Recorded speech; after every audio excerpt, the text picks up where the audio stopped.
welcome to Ladies Talking Leafs. I'm Chris. And I'm Sil. And how's it going out there, Leafs Nation? We're about a week away since, or just over a week, I guess, since, losing yet another playoff or qualifying round series. And so we've taken the time off to basically take a deep breath. And before we get into things, though, we just want to give our condolences to the Hawerchuk family, Dale Hawerchuk, Hockey Hall of Famer, who passed away earlier this week, sadly, from cancer. And he played for the Winnipeg Jets for 9 seasons, Buffalo Sabres for 5 seasons. And we just want the family to know thoughts and prayers are with them. And rest in peace, Dale Hawerchuk. Mm-hmm. He was actually the coach of the Barrie Colts as well in the OHL, and so that team is, I'm sure, mourning his loss as well. It's the larger, greater hockey family there, and he also was pivotal in our Canada Cup win in 1987. Lots of interesting stories about that.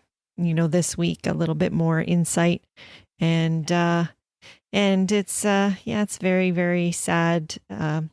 It's great that they're doing the statue outside of the Winnipeg Arena. I don't know what it's called, but they're going to do a statue, and and they also, just as the memorial right now, they have the I guess they took his banner from inside and they put it outside.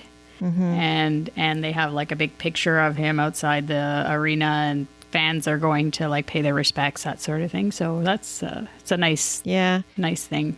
It's interesting because any other era, he would have been, much more celebrated. It's just he was always sort of in Gretzky and Lemieux's shadow, but really every bit is as great a player as those guys, right? So very underrated. And it's a sad time. So And the NHL did a nice job anyways. They did a moment of silence before the games of the playoff games. And he'll definitely be missed. A real, even on I think it's Svechnikov, the guy on Carolina. There's a few young players that they played on. I guess Scheifele too would have known him. I think Mark Scheifele, played with, I don't know if Hawerchuk was coaching Barrie at the time, but he played for Barrie Colts as well. And so a lot of the younger players that are current NHLers, they know him, and it's sad. He's going to be missed, that's for sure. And but like we said, we took the week off basically to kind of take a deep breath. I'm still taking a deep breath myself. I think it's because I heard PJ Stock before we came on this podcast. Well, that's a mistake. Yeah, I know. So but that was a mistake to listen to him. But anyways, So anyway, what we decided to do for this episode is we're going to kind of take a little bit of a deep dive into deconstructing the season now, and how we see things, and having this week to kind of have a little distance from the playoff qualifier, give our grades of basically the players. And so we broke it down into our grades for the core 4, our forwards, defense, and then goal, and then also grading management, Shanahan, Dubas, and Keefe. And then we're going to just kind of wrap things up and do a little bit of review of what we have to look forward to moving in towards next season. So without any further ado, let's get on with the show.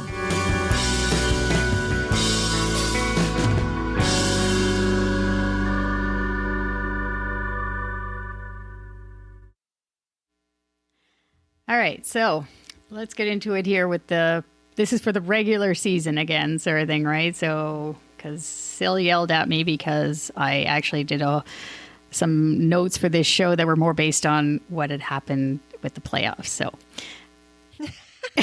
yell? Anyways. Yell over text, by the way. I don't know. But this is the regular season, and I still think we're probably gonna not agree. But anyways, let's get to it here. We're starting off with the core four. We kind of split them out, or we decided to split them out from the regular forwards, because that's just the way everyone looks at them as well, as a core four. So I gave them a B+. And I gave them the B+ because I guess it's their fourth season, obviously, with the three young guys anyways. And Tavares has been there for the 2 years out of the four. No problem with Austin Matthews. He's constantly improving. He's showing the consistent improvement every year. He had career high goals, points. It helped that he was healthy all season too. Finally, I was like, actually going into the season, I think we were both concerned that who knows, like you never know, he might get something again that would hinder, because he probably would have got 50 goals like the previous season, or like if he was healthy. But there is always something that happened, one or two things, right? So with him, and obviously, I even looked up, I guess, he had 47 goals, so unfortunately he didn't break Rick Vai's record of the 54 goals, but 35 goals of those 47 were at even strength, which is really impressive. He was a 5-on-5 master, really. Yeah, and he had the most points on the team with 80 points. So and his defensive game is really improving. Like he's really becoming like a two-way center basically in the league. I think Nylander is the one that kind of brought it down a little bit, to go to a B+ and not get an A. I just think he has more to give. He's the guy that, yes, he had 31 goals. Yes, career high best, 31 goals. But the guy, I don't know. I don't know if it's, I've talked about this before, about his, and everybody talks about his, not his personality, but just the way he shows himself. He's like, he just doesn't, I don't know, just to me, doesn't give it all every night. And I think that's what everybody is frustrated about. And I just remember him from his rookie season and that playoff against Washington. And the guy, you could not take the puck off of his stick. He was just going around the offensive zone, totally in control. I know that nobody knew, like they were new to the league, obviously, as rookies.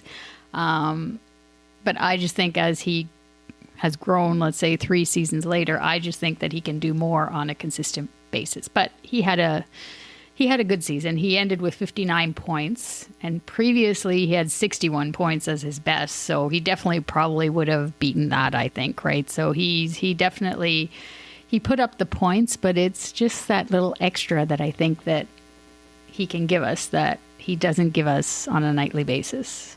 And then Mitch, everybody wants to get rid of him right now for whatever reason. I don't know why. I'm fine with him. I think we've talked about it before, Sil, with the whole contract thing, that I just think, I actually heard last week that a lot of people, or a few people, have been saying that it's the people around him, like his friends and family and stuff, that are kind of making it seem like everybody is against him or should be against him somehow. I heard. Yeah, I heard. I mean, the negativity is coming from people. A lot of people here, and I mean, they're all Leaf fans too, so they're all going to have opinions. And the other thing is that often the people who you feel should be protecting you, sometimes they kind of cut you down. So, sometimes support from the people closest to you is not where you really get your support. Yeah. So, I mean, he was injured too. That's the other thing that it was a high ankle sprain, which is hard to come back from, obviously. And considering he came back earlier. Yeah. And he came back really scheduled. So, yeah. And he was on pace to match his previous season high of points of 94, even considering he had 67 points in 59 games. So he's over a point a game player. So I don't know. I just don't know how people are just not wanting him on this team sort of thing, right? I mean, yes, you could probably, if it had a choice between Marner and Nylander, like, yes, you probably would get more for Marner, but I think I'll get into this a little bit more with the Marco and Dubas, but I wouldn't trust Dubas to make a deal like that. Sorry, but not right now. Okay, and then moving on to Tavares, I just think that he was hurt all year, practically 100. He wasn't 100% all year. I mean, he's a veteran. Obviously, he's our leader, the captain, and you can't, like John Tavares, you can never say that he's not giving his full 100% every game. And so, I mean, he had 60 points, 63 games. And he's basically the only guy, even though I think he was injured most of the year, that he's the only guy that would go into the dirty areas in front of the net, below the face-off dots, like being like digging in, as Mike Babcock used to say. He was always digging in. So I had no problem with him. So yeah, so I just think that I was hoping the B plus really too was because I was hoping that at least, if not one of them, two of them together could get together to get us over the top in this fourth season to actually win a round, like to win a series. I just thought that, I mean, there's four of them. So out of those four, even if it was two of them could get together and just take that team and get them over the hump to win a series. And I understand it's COVID times and all that crap. But yeah, it just didn't happen. So I gave them a B plus. What was your mark after all that? Okay, well, it's fairly close. I gave them an A minus, and I actually sort of even did the math on this with my grades, and it averaged out to an A minus. So I gave Matthews an A plus because really, like, there's nothing more to say about him and his effort and his game. One thing you didn't mention is how much he's improved in the face-off circle. And you could see that there's so much trust in him there too, because even during that qualifier, they let him take a defensive zone face-off there, which, that's something that normally he wasn't doing as much. And also on the, on a defensive zone penalty killing face-off. So that kind of shows how much his skill level has improved there. Nylander, this is where we're kind of a little bit different. I actually gave him an A. I think you might be having a bit of a hangover from just the wafts of Nylander from the qualifier. Mm-hmm. I actually think that he was much more consistent during the regular season this year. I didn't see as much on and off nights that we have in the past, and it was evidenced by his game. And like you could count on him, whether he was playing on the top line or the second line with JT, he was creating, the puck was finding him. I actually gave him an A because I think that he really delivered this year. But he had disappointing playoffs. So I think there's a little bit of a hangover there with, when you think about him, because the playoffs sort of, those were all of the things that kind of were knocks against him, sort of kind of reemerged during that time. Tavares, I actually gave him a B, and I'm not sure that I know he did hurt his finger and stuff. I don't see or know that there's any evidence of him being hurt all season. That's kind of something that we like to say when we really don't want to mark the guy down and we want to give him an excuse maybe. I think that there is maybe some adjustment with having the C on his back. He had probably the lowest production year that he's had in a while. I think there were some adjustment issues there for him. And so, but you know what? The guy is very consistent still. So his off year is not really that off. And he's 29, right? From what I remember, I think he's 29 years. Yeah.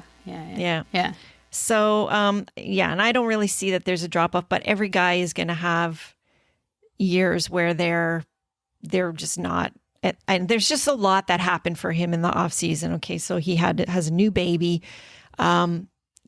talking about Mitch, like you said, about, things that are potentially outside of the rink that, being from the area, I wouldn't see that there maybe is pressure on him too, like from people that are in his inner circle, in different ways, like in maybe even family ways, Yeah. So I think that he had a lot to adjust to in this year, and you're a human being, stuff is going to affect you. So, that's why I kind of graded him a little bit lower, but I don't expect that to stay the same.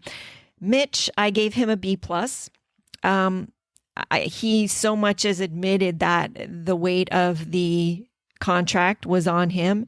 I really hope he doesn't turn into like a Brian McCabe situation where he just never gets over that. I think he will. I just didn't see in him the joy he normally plays with. There was only one game, that first game against Carolina where it was the the generation game or whatever it is. Yeah, first the generation next gen game. Like I was that's say really, last generation. Yeah, the next gen game. Yeah, that's the only game that really stood out to me when I think about watching him play with the normal joy that we're used to seeing him play with. There just seemed to be a lot of weight on him this year. So hopefully some time away he can, and it could be that, like you said, like if he's getting pressure or just not the kind of support he really needs outside of, his Leaf family, there's stuff that I think that's what I saw, is that things weighed on him pretty heavily. Yeah. With that in mind, though, his points production was still there, even though it seemed like it was just a little bit like going through mud to try to get it. So that just tells you that thinking of getting rid of him is a huge mistake, because the guy, even having a tough year, down year, still produces, not with the flash that we normally are used to seeing, maybe. And he's only 23. He's 23 years old. All of these all guys, of them. Except for Tavares. So really, you don't give up on people like that, because if you want to, make comparison in the what we're looking at right now with Nathan MacKinnon, okay, he's 2 years older than these guys. Okay. Yeah. And both these guys, especially Matthews and Marner, have better numbers leading up in their first 4 years than Nathan MacKinnon did. So like, they're obviously all different players, and that's a whole other show. So I'm not going to get into it. But the point is that these guys are just growing into themselves, and they've got to make the adjustment, and I believe they will. So overall, I was like really happy with the core four. Yes, it's just gutting that they couldn't do it this year to pull us over the edge, two of them together, like you said. Yeah. But you know what? That doesn't mean that it's not going to happen. No. It just didn't happen this year. And that's, I guess, where that Jake Muzzin quote, where he was saying the fire has to burn a little bit more in order to what makes win, the fire basically. burn? You know what makes the fire burn? Losing. Being embarrassed. Well, going out like this, that makes it burn. And the truth of the matter is that they are, I don't know what can make you more pissed than being on the precipice, being right there and not getting over the line, because other teams, have not pushed the teams that we've lost against to the brink like we have. So like, it's that so close you can taste it, and they just need to want. Well, that's what, and not to get off topic here, but Shanahan said that in his press conference with the playoffs. Like, they have to learn, they can't always leave it to be an elimination game. Like, to be in that spot, to be in an elimination game, that's part of learning, you need to finish the job quicker than, because they're always going to a game 7 or a game 5, right? So right, and I guess that is the that's the curse of always I mean, they have this strong self-belief. So they have this belief that they always can come back, and they often do. They bounce back quickly. They generally do that. But you don't want to do that, really. No. If you can avoid it. Eventually you run out of rope. And so that's the mindset, basically. Like, that's the mindset that they talk about. But but yeah, no. So we were almost close there. I guess I had the B plus, you had the A minus. So that's good. And with that averages out as an A. With Tavares, I just think too from last summer, he had that whatever it was. I think it was abdominal injury. Yeah, and I think it was. I remember he said it was good going into the season, but I think that maybe something during the season didn't go right, because he did say, he didn't say it loudly or whatever to use it as an excuse, but he mentioned that he wasn't feeling great for most of the season. But yeah, well, like you said, it won't be. There's lots of things that can make you not feel good. One thing could be not having good rest because you have a new baby. Yeah. Also makes you not feel good. Yeah. So it might not necessarily have to be an injury. It just could be not being able to have the same habits that he's used to having. So yeah, or maybe losing to a Zamboni driver. Yeah, that's it. Oh my God. All right. So let's move on to the forwards, to the rest of the forwards. Yeah. And this is the part that, I mean, I don't know. I thought we were good with the secondary scoring, but it was definitely, I gave them a C minus on the rest of the group. The only person that gets an A in this group that I think is Hyman, is Zach Hyman. I think, I mean, I didn't write it down. I think he has I think it's 2 20-goal seasons in a row now. I don't know if it was 2 or 3. I forget. But again, he's like, the way you were saying Nylander wasn't great in the playoffs, but Hyman maybe wasn't as noticeable in the playoffs either. But overall, I think he gives it his all every shift. Like, you're not going to find a harder worker guy than Zach Hyman going into those tough areas.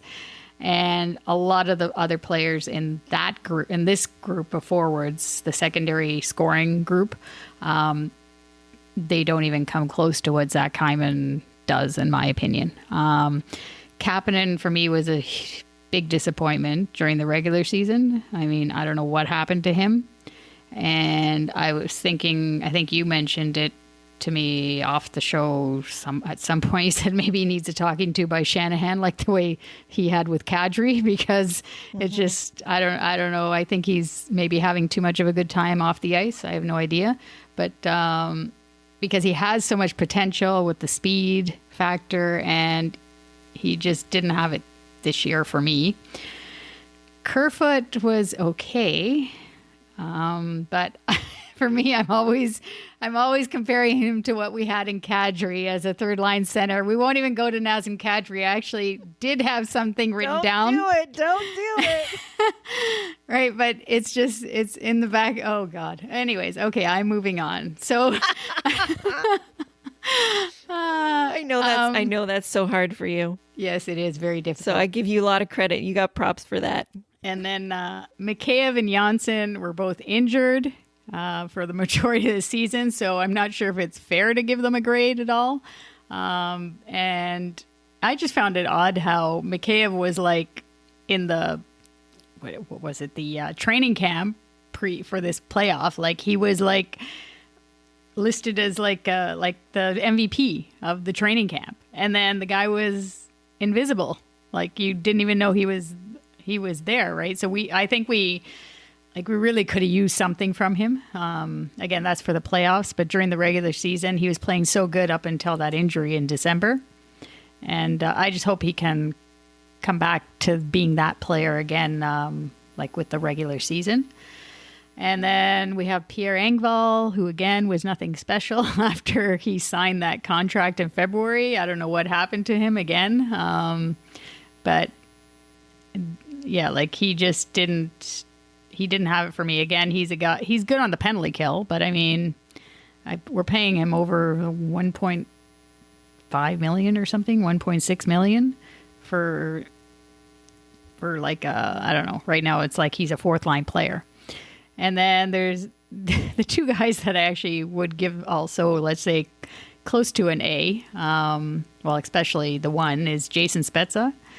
I thought he did a great, fantastic job for us during the year, and then Kyle Clifford came in later on at the trade deadline, and they did what they were supposed to do, and being veterans, and Clifford's won the cup, and I don't think personally, it sounds as though Clifford won't be back because he is a UFA and we don't have any money to get him back, but we need, I hope we get Spezza back at least. Like, this group of players needs more leadership, I think. And yeah, so I gave them a C minus, and a lot, I guess it's hard to mark them because half of them were injured with pretty serious injuries. Of the key guys anyways, like Mikheyev and Janssen were supposed to be playing key roles on this team going into the season. And then Kapanen, I don't know what happened to him. So everything, like, he just wasn't there. So, yeah. And that's it. Okay, so for me, again, we're pretty close. So, like, actually, I gave them a C plus.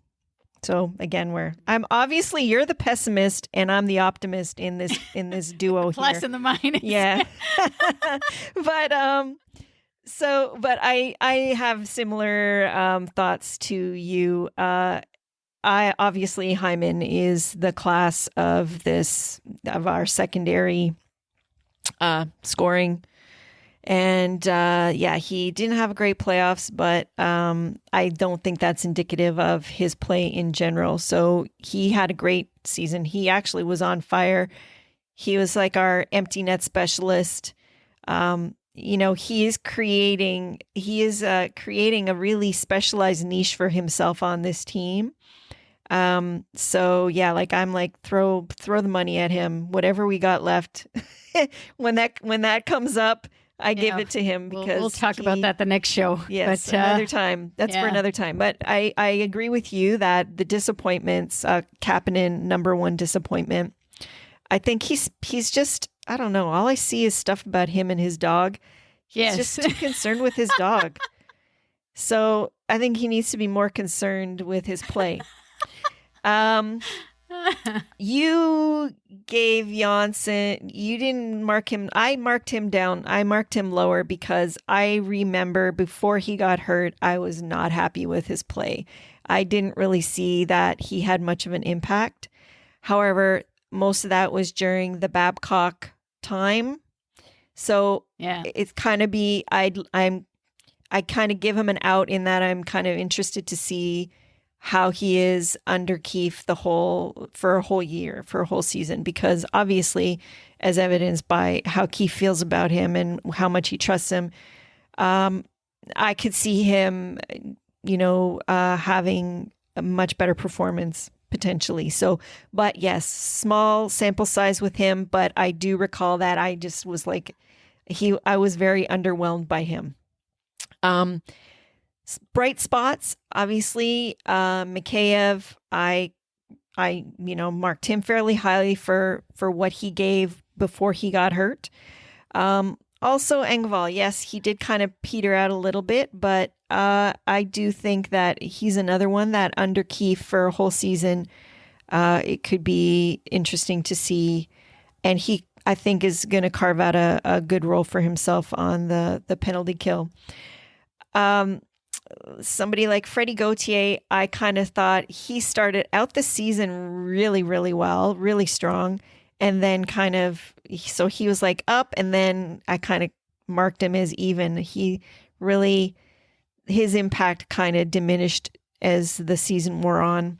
I didn't even mention him, so obviously I was like, so he's forgettable. Yes, obviously, right? Kerfoot, I marked him kind of as a wash, even.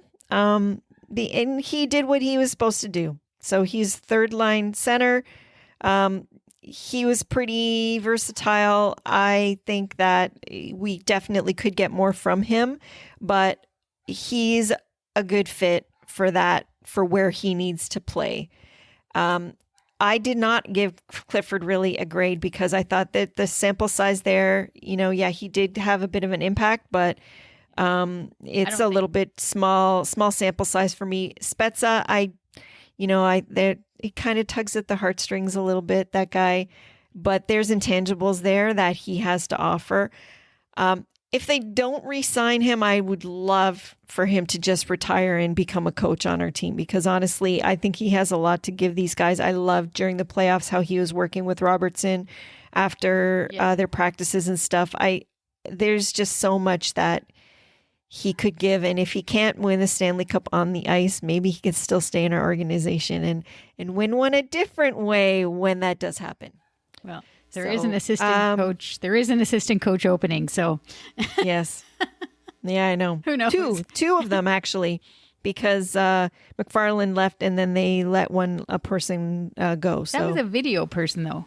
Yeah, but that's still an assistant coaching position. Oh, okay. And then, because I was wondering what they did with that. Yeah, but he's not going to be the video guy. That's for sure. No, but I was wondering what they did with that Dave Hackstall. They haven't said anything about him, so I guess he's coming back. I guess, but I don't know. Yeah, but Clifford is, like you were saying, like you couldn't really give him like I don't personally think that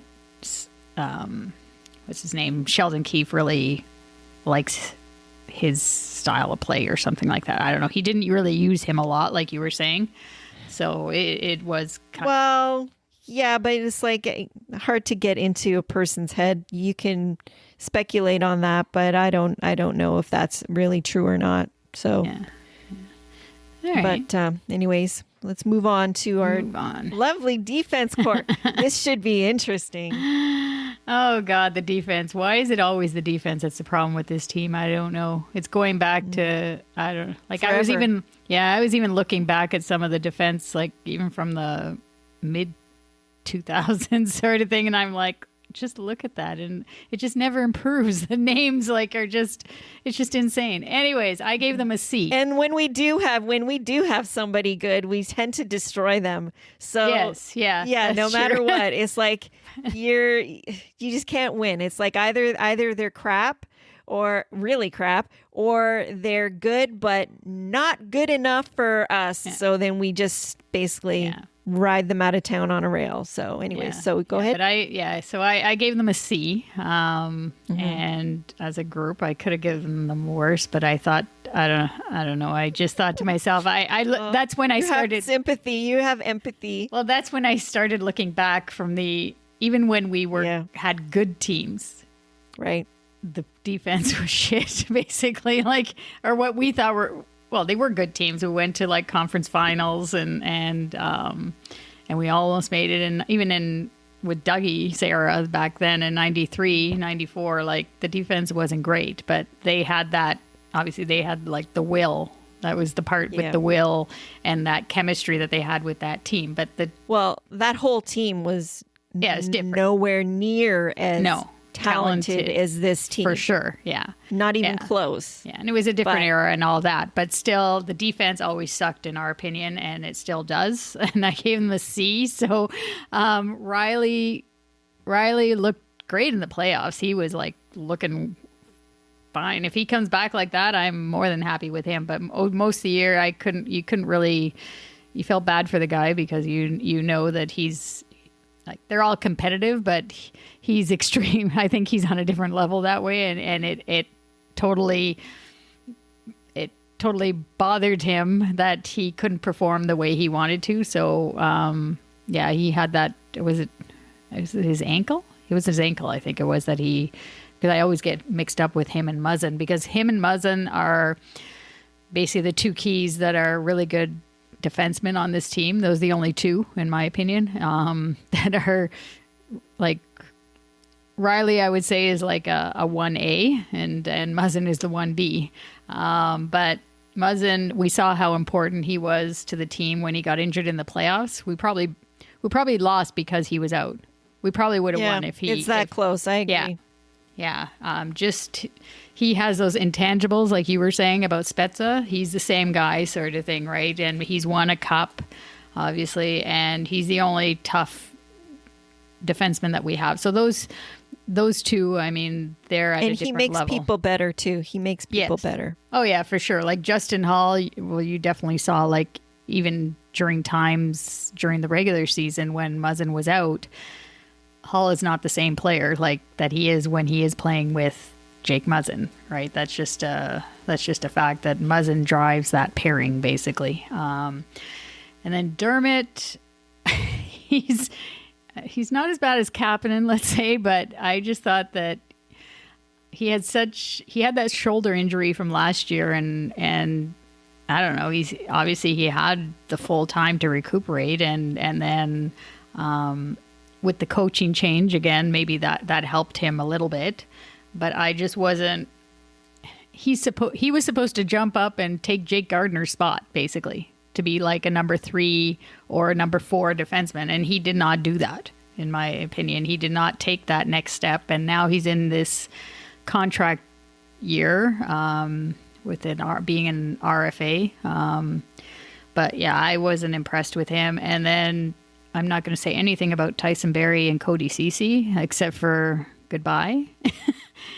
And then Martin Marincin, I wish I could say goodbye, but I have a feeling him and his long stick are gonna be with us. And then Rasmus Sandin, he showed promise in the 28 games. He played 28 games for us, and he'll probably make the team next season. So he's definitely going to be like a good, again, it's a left-handed defenseman that we have, left shot defenseman, where we're always looking for that right shot defenseman. But anyways, he's definitely going to be a high quality. You can't really say, it's only 28 games that he played, so you can't really say if he's going to be like a 1B or on the second pairing, that sort of thing. But he should be making the club next year, and especially with Keefe being the coach now, he'll get the chance. And then there's Timothy Liljegren. I'm not sure about this guy. I don't know. He played only 11 games. I looked back a little bit of history on him again, because he was actually we picked him in the first round, 17th overall in the first round, and in 2017. He's only played, so it's 3 seasons now, I guess. He's only played 11 games with us this year. And from what I read, it said that like his offensive skill is supposed to make the fans jump out of their seats. And I thought, I don't even think we rose a hand when we saw him play. Well, we're like, did we get that excited about him when we saw him play in any of those 11 games? No. But then, I don't know. I don't know. I don't know what he is yet. I just can't say it. But the fact that he's a first rounder, it's like you don't want to give up on him. I know he's obviously still young. It's a young and it's defense position, so it takes sometimes longer, but I don't know, strange. But anyhow, yeah, so that was my mark for the defense. I was a C. So I was a little bit more pessimistic in this instance than you, but very marginally. I gave them a C minus. Well, at least we all have the same letters. Right? Yeah. Most of the time. I actually marked Riley a little bit lower, but this year he just, I don't know, the games that he was healthy, he just didn't seem like he was as, I don't know, as engaged. Like his offense was just, he was just a little bit off for me up until when he got hurt. But like it's an unfortunate season for him overall, I think. But like you said, he looked like a little bit more like his old self in the qualifiers. But it's so hard to say for any of the people that, like, even when we were talking about Mikheyev, like, he looked great in the practices and stuff leading up to that. But then when you're actually playing those games at that high level and you've just come off of an injury, like, I think that you're really not where you need to be. And whatever you gained with adrenaline is going to drop off pretty damn quick. And, but yeah, like I do think that Riley will bounce back. But obviously, if you're comparing, this season for him when he was healthy to the season before, he didn't kind of have it. There was no match there. Yeah. Yeah. And Muzzin, yeah, he was good. But again, I mean, I'd say like I'd like to still see more from him. Justin Hall, I actually kind of marked him fairly high. I thought he took a step this year. Is he like going to be a star for us? No. He did play well and learn from playing with Jake Muzzin this year. But obviously you can see his confidence is not there without him quite the same. But did he take a step this year? Yes, he did. He's not a young guy though. So, he's probably no better than a bottom 6 guy, really, if you are slotting him where he sort of should be. So he kind of played higher than he should on a good defensive core because we needed him to this year, right? He shouldn't have been like a second pairing guy, technically. Agreed with CC. He was horrible at the beginning. He kind of evened out with the end. I actually think Keefe got the most out of him. If you're going to compare the difference between Babs and Keefe, because he sort of was not playing sort of outside of himself as much towards the end. Does that mean he was good? No, but he was hurting us less towards the end of the season, I thought. Barry, yeah, just a bad fit all around. I think a little better under Keefe, but it was just, I don't know. You know what? I think that, and I know we're going to get into this later, but he was brought in to appease a certain coach so that they could get a quality right shot person. And that coach went and destroyed this person. So it's kind of both their fault because really it's like you're a grown man. So you should be, when you were talking about mental toughness, this is a person who doesn't have it. But overall, it's just like, yeah, let's turn the page on that one. But speaking about Dermott, I 100% agree with you. We obviously expected much more from him on a contract year. You expect a person to take a step. But he is young, so maybe they float out a 1-year deal for him, or even just like a bridge, something that fits within our scheme. Because I think that's best case scenario for him because it's not like he didn't light it up where it's going to entice other people to really be wanting to give him more. I don't really see people offer sheeting for this person. No, this year. Yeah. And Marinson, again, I think he's they have him here in sort of a specialist role for that long stick of his. Depth player. He's a depth guy. Yeah. And I agree with you. But I did put Liljegren in with Sandin as promising but you're right. I do agree that Liljegren's going to have to start showing something soon because otherwise, but not everyone is going to develop as quickly. Like Sandin has an above average hockey IQ and maturity level for somebody his age. Liljegren, maybe he's not quite there yet, but that doesn't mean he's not going to be. And I did look also at the draft year where he was picked, and there's really not a lot. No, there wasn't to pick through. Yeah, and they are always trying to, meet the needs of the defense. So yeah. Anyway, he was that year. I remember he was quite highly touted. Oh, yeah. He did have an injury, which dropped him down so that we could take him. But there was some people that were thinking he would go much closer to the top.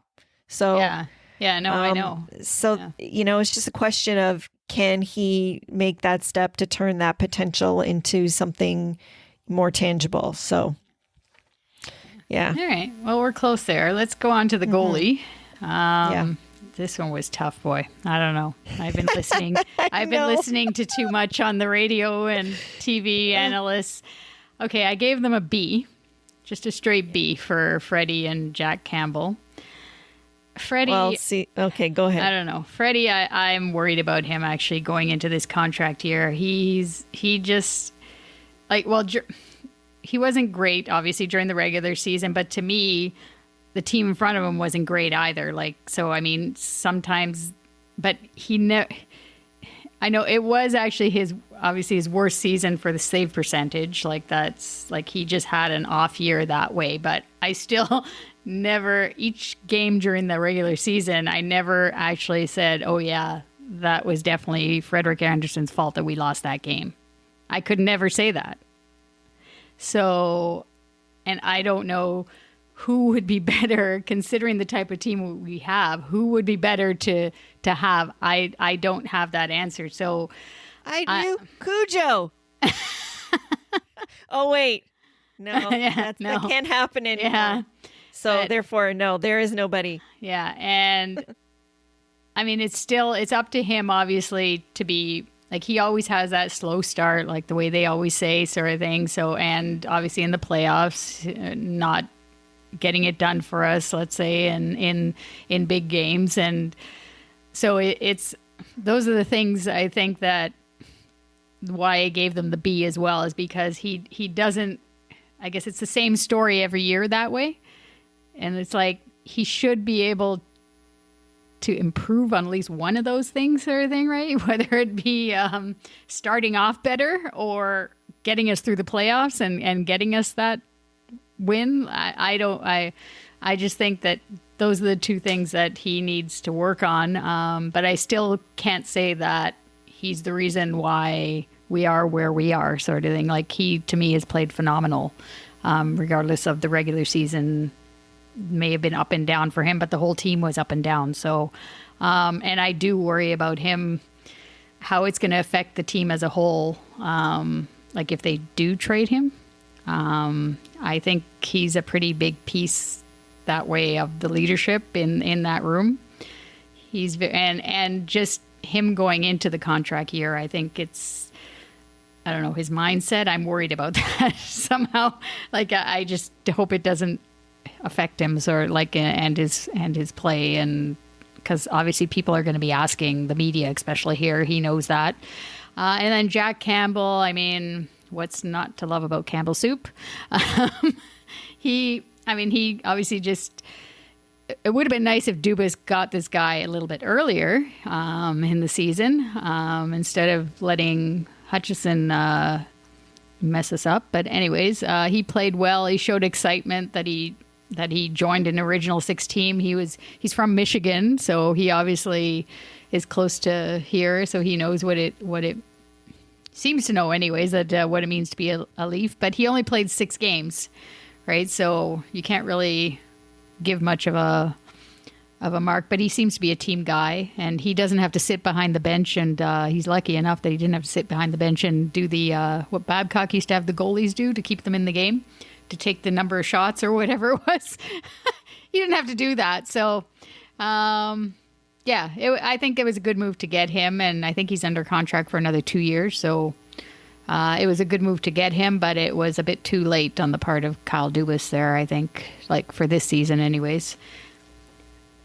Well, you say that like he has the choice and he can just make the deal whenever he damn well wants. Of course, because we're fans. Yeah. So it's possibly that he could only make this deal when it arose. But anyway, I actually gave them a C+, but that's because I included Hutchison in that, because I gave Hutchison a D. So he brought the mark way, way down. Oh, okay. So I 100% agree with you. Freddie, I marked him like pretty much a B+, because he was just slightly below his normal average. And who's to know that if the season continued on, if he wouldn't have ended up at his average. Yeah. But I agree with you 100% that at some point you want to have a year where you're above your average.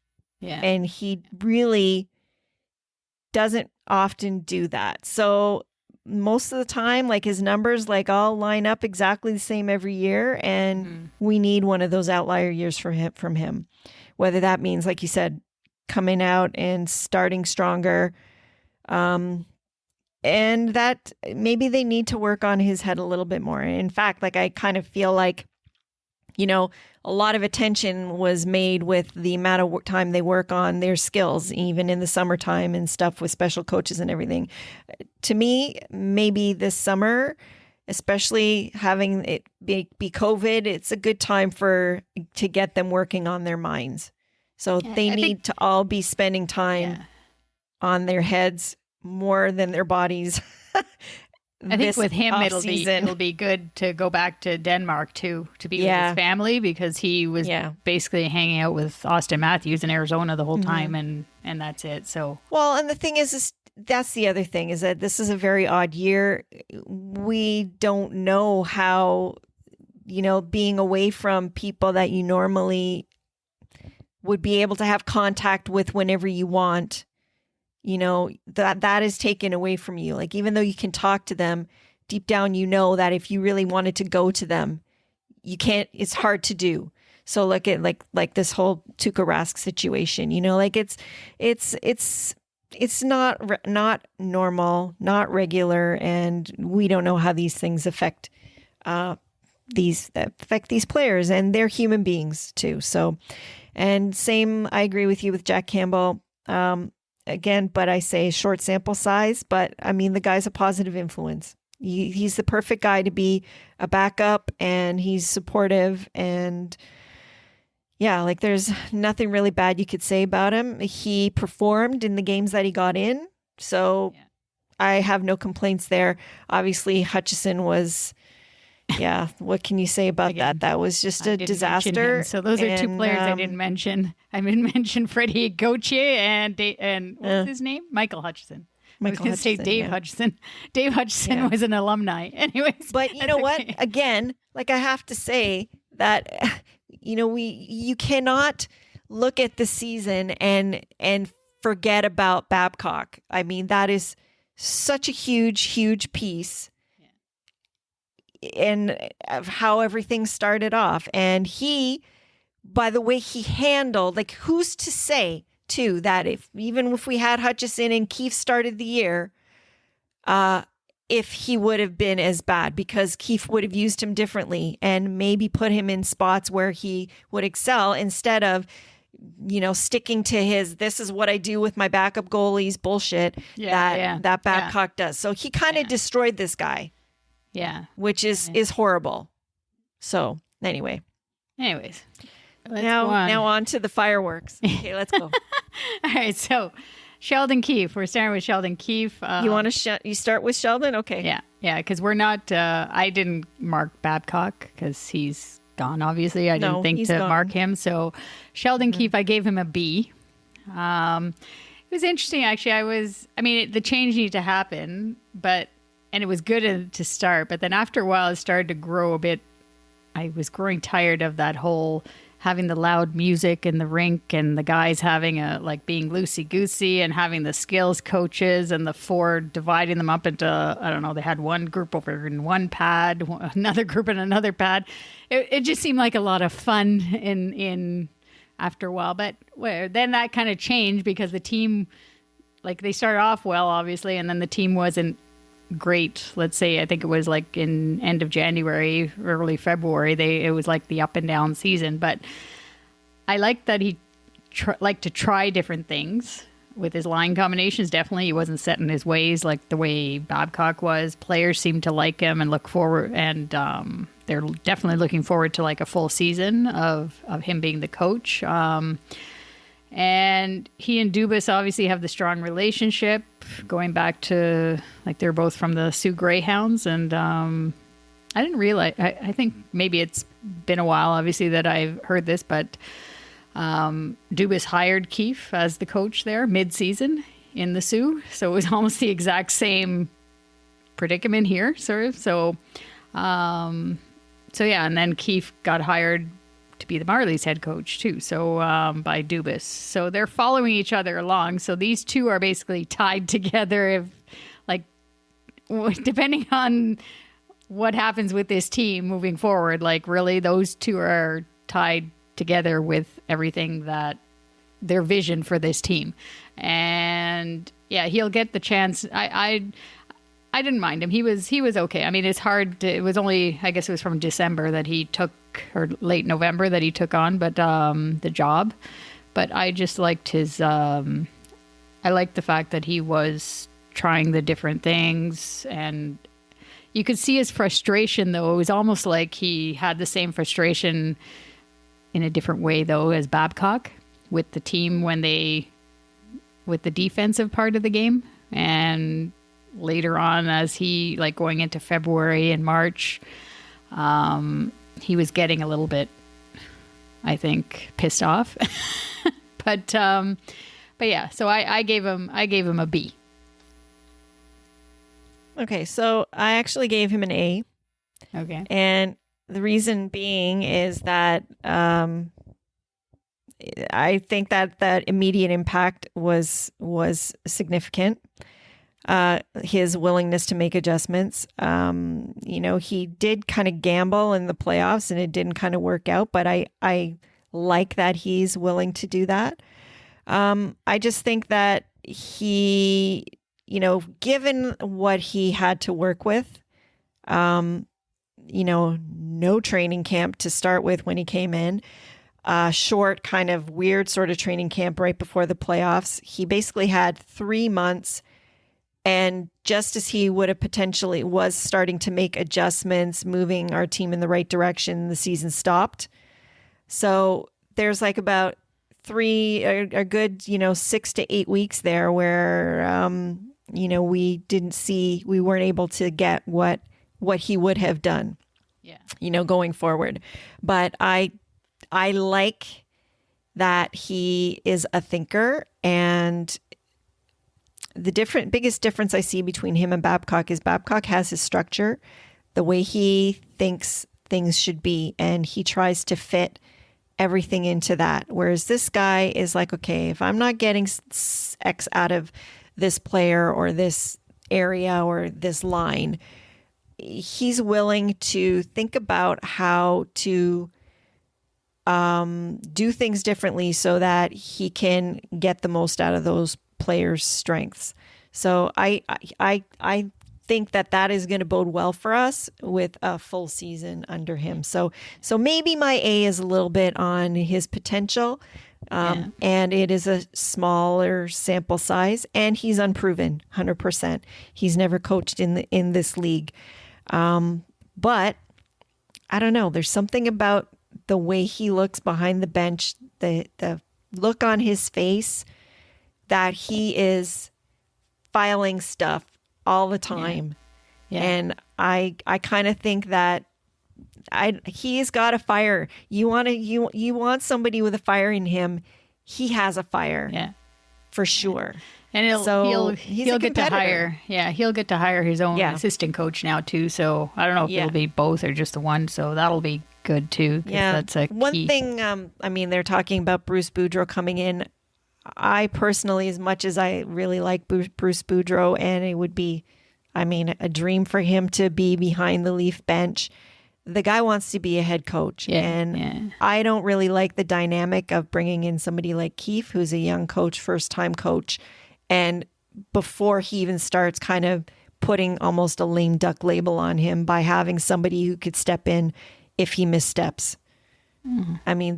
That just puts him in the situation. I'm not saying that that's what would happen, but that puts him in the situation where there's a lot of people rooting for Boudreau, and people tend to get on guys pretty quickly in this town. I don't know. I just need to see that doesn't set him up for success potentially. So I don't know if I would like that. Anyways, so we'll get into the assistant coach. Maybe by the next podcast they'll have hired we might have more information by then. Yeah. So moving on to the GM, the general manager, Kyle Dubas.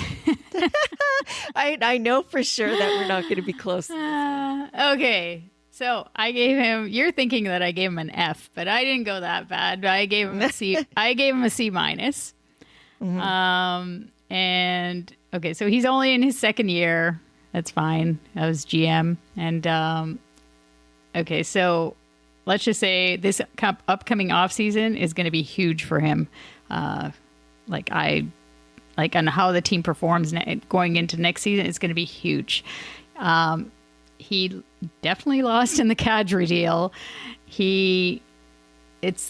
I actually didn't believe this, but the team has been worse in points for 2 seasons he has been GM. So that isn't good when you're not that much worse, but still he's lower. I guess last season they had 100 points, and this season, in 70 games he was at 81 points, so he wouldn't have been that off. And then I guess, yeah, if they had completed the 82 games, most likely he wouldn't have been that much off the 100 points, but still. And then just the whole Marner contract situation, the way he handled that. And that's why we said it before, I think, like when it came to these 3 young guys, that Lou should have been left there to sign them. But I just don't think that he was able to, whether it be Marner or Nylander, like to get one of those guys to go get them signed at a lower number so that we could have some flexibility in the cap. But I mean, and then the whole backup goalie for this particular regular season, the whole backup goalie situation, I think was horrible. And just in terms of that Kadri deal, it was interesting. He said in his, I picked out something. She still is laughing, right? Because in that press conference, though, at the end of the year, it was a load of shit, in my opinion. He said that he always blames himself, right? Which is fine. That I tend to do that sometimes as well. But he said that when it came to, mostly I think when it came to Tyson Barrie, that he needed to help him more, I guess, to be in a market like Toronto, like to help him more with that part of it. And he thinks that would have helped if he it helped him to help the player to perform better with our team. And I don't know, to me that's a load of crap. I just the guy should just, I don't know if there's a way to say it, but he should have just said, you know what, it didn't work out, that deal sort of thing. But yeah, I give him a C-. I'm waiting to see what he does in this upcoming off season, but when it comes to trading players, I don't have a lot of confidence in him right now. I just don't right now. So what was your mark? Well, I think that's hilarious because you're basing that on one trade. But anyway, my mark was a B-. As you said, he's in year 2. And the issue with that is he's in year 2, but he inherited problems that are not just from the previous regime, problems that were from the regime even prior to that. So there are cap constraints, people's money on our situation, all of that was created by other people. So that's one thing. So a regression potentially in our points is partly due to that. So he is reworking our team more in line with what he wants. That trade that you so lovingly like to refer to constantly is actually the thing that the person to blame for that is Mike Babcock, in my opinion, because guess who was whining, complaining about not having right-handed shot D depth on our team? Him. And I honestly think that if Babcock wasn't the coach going into the season, that trade might not have happened at all. And who's to know? I mean, like, we're looking at Naz, the way he's playing right now. He's lighting everything on fire. You know, the one thing that if you want to blame Dubas on is getting then John Tavares. Because once they got JT, that put Naz in the third center role. And he's not a third line center. And that's evidenced by how he's playing now.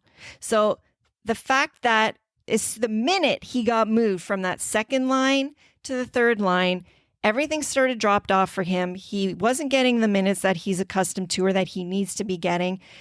And I honestly think that during the playoffs when he basically came storming out, he wanted to make the most use of this limited time that he has, which made him a little overzealous. mind you, part of that is the microscope is always on Toronto because I've seen tons of hits in these so-called playoffs now where if it was Nas who did that on our team, they would have been basically suspended on.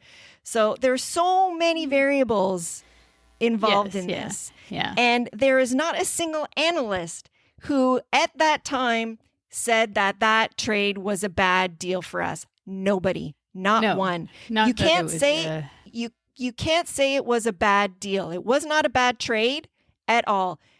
Did it work out on our side? No. But you know who it did work out for? Nas. So you could actually look at it and say that maybe for his career, it's better that he left. Yeah. Because he wasn't going to get that shot here. It wasn't going to be the same for him here, especially not under Babcock when he first started. Yeah. But I just think too that when they were looking for this right shot D, and they have all that analytics team, obviously Dubas has numbers that he's looking at. He's not just going out and throwing away players sort of thing, in the trades. But when you're looking at the analytics and that, they say, and I'm not at all an analytics person, but they say that you can see better to say, is that player going to be a fit on our team? And maybe those analytics people underneath Dubas and MLSE didn't do their job then. I was going to say that I don't know. He also has under him is scouts, and it's the scouts' job to basically see he's going on that because he can't see every single person, and they're the ones that are supposed to know if this guy is going to be a good fit or a bad fit here. Now, I still think that he was a bad fit under the Babcock coached Leafs, and for better for worse, there's two things at play here. So his mental makeup was not right for that dynamic. Would it have been the same under Keefe? Maybe not. But I mean, damage done. There's so many variables. You cannot. It's just too hard to basically put the label and put it all on Dubas that he did something wrong there. Because I will throw myself in front of a bus and say that there's no way that was the wrong thing to do at the time. I mean, did it work out for us? No, but there's a lot of things that didn't work out for us at the start of the season. So if anything, I know we're going to get into the next part of it and this leading into that, I think it's partly Shanahan's fault. Yes. Then. Yes. Which brings us to Brendan Shanahan. And I gave him a D for the Shana plan. Wow. Okay. So he's the lowest one of the group because basically you're talking all about Babcock quite a bit in this. And I think it's his fault that he didn't give Dubas basically the go ahead to get rid of him last summer or after the playoffs last summer. He should have he had the control. No doubt. I'm still positive that everything goes through him when maybe, I don't know about the Nas trade or whatever, but when it comes to, I think when it comes to trading big name players, everything's going to go through Shanahan. He didn't, and basically that it ended up being a spiral effect, and Babcock eventually got fired, but as we all know. But I mean, he was hired in April 2014, and this was his fifth season with the Shana plan, as everybody loves to call it, and we haven't got past the first round of the playoffs. And I just don't. I mean, I still believe in his Shana plan and just him being like wanting to get this team to the next level, but it's 5 seasons now and he hasn't done it. He dismantled the team in 2015-16, and then we got the first round pick with, or the first pick overall with Austin Matthews, and then ever since then it's been kind of, I don't know. It's just there hasn't been that improvement to actually it's now going, what is it, 16 years now we haven't got past the first round, I think. right? Even he said it himself, 50, and it's 53 years for the Stanley Cup. So for me, I gave him a D. What did you give him? So actually, I marked him higher, but you convinced me, so I'm changing my mark to a C. Because I agree with you. I actually think that some of the things that set us off on a bad start this year have to do with him. And as far as the firing Babcock thing, I don't know that would have been totally just up to him, but I do think I do believe that at the end of last season, Dubas wanted to fire Babcock, and if they would just would have let him, they didn't see eye to eye. You knew that. You could see that. 100%, and that was something that philosophy. Yeah, exactly. And so that was an issue. And I know that they wanted to try it out or whatever. But the other thing is, I wonder if Larry Tannenbaum also had something to do with the fact that they wouldn't allow that, because I know that Larry Tannenbaum and Babcock actually had a pretty close relationship. So the real problem was that somehow Babcock, he was elevated to this pedestal. He kind of was pseudo management in a way. He had privilege that other GMs in this league are not given. Do you know what I mean? When it comes to being with management, and he had the arrogance of that, which became a problem. So 100% that's on Shanahan for that part of it. The other part of it is, you mentioned before, about having Lou sign some of these young guys. Well, the truth of the matter is that part of the reason the Nylander thing became an issue, which started the spiral, is because Lou wouldn't sign him sooner. So if he would have done his job, Lou Lamoriello, and signed him, instead of doing his Lou thing and waiting till the 11th hour and doing the ninja mind or Jedi mind trick on him and getting... Lou was gone. Oh, you mean in his RFA the year before, right? Yes. Yeah. So that was a mistake by Lamoriello that ended up falling on a rookie GM's lap. Yeah. So that I don't 100% blame Dubas on, but the way all that rolled out with Lou, as far as, there's question as to whether Lou Lamoriello knew that he was going to, be, because he signed him for 3 years, but I think Lou really thought he was going to be staying. But it seems to me that, Shanahan maybe wasn't very clear with him. So the handling of that situation, I don't know if that's if there was a lot of clarity there. So there's some missteps here by Shanahan for sure, which did impact, what ended up rolling out, and what his rookie GM had. If you're the person who wants to set people up for success, maybe he didn't do the best he could do to set Dubas up for success, rolling this out. But that being said, I still think that now that they're all on the same page, this season is the first season that they're all on the same page. So I'm with you that this is the year where they need to make some inroads, and something positive has to come out of it. And it's going to be tough because it's COVID time, right? Still, sort of thing. So it's still not going to be a regular season. But it's a little bit awkward situation for them moving forward. But that's why they get paid the big bucks, right? That's why we pay them the big bucks, and they gotta get through it. But all right, so we're done with our marking system. Hopefully our listeners enjoyed all of that information. So basically you can take from that Sil is more optimistic and I'm more pessimistic, I guess. But we're almost in line on most things. Yeah. So let's just my cup is just slightly more full than yours. Yes. That's all. So let's just do a review of the important dates. Do you want to give them just moving forward? Yeah. So basically stuff coming up that to pay attention to. Obviously, I know we're all still enjoying watching hockey. I know that, Leaf fans, most of us are hockey fans too, so I'm sure we're all still watching. But important dates coming up that will impact our Leafs is October 9th to 10th is the 2020 NHL draft. We do not have a pick in the first round due to Carolina picking up Marleau to deal with his dollars.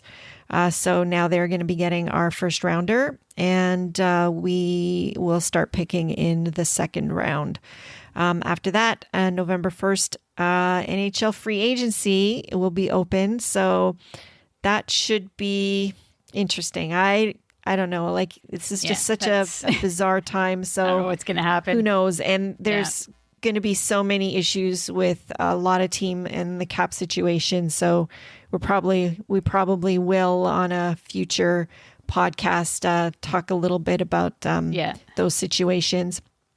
November 17th is going to be the opening of training camp for the 2021 season, tentatively, assuming there's no other, second waves or things that shut things down.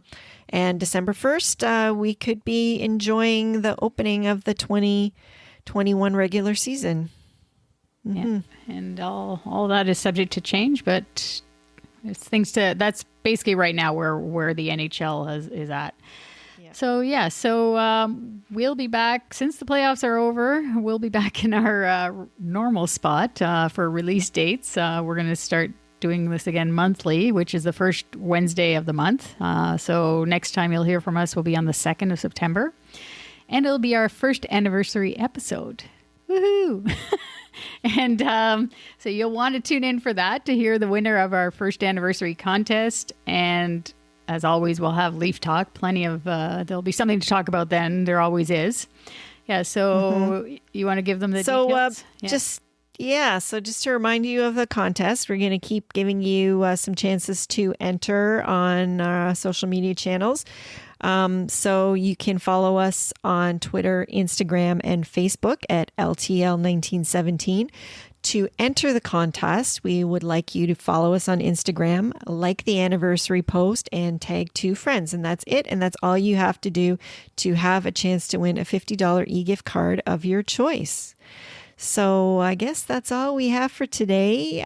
We hope that you enjoyed our little bit of a grading. Of course, we always like to hear from you and hear your feedback. And maybe you don't agree with us. So if you don't agree with us, we obviously would like to hear that too. But for now, that's all we have. Talk to you next time. Bye. Bye.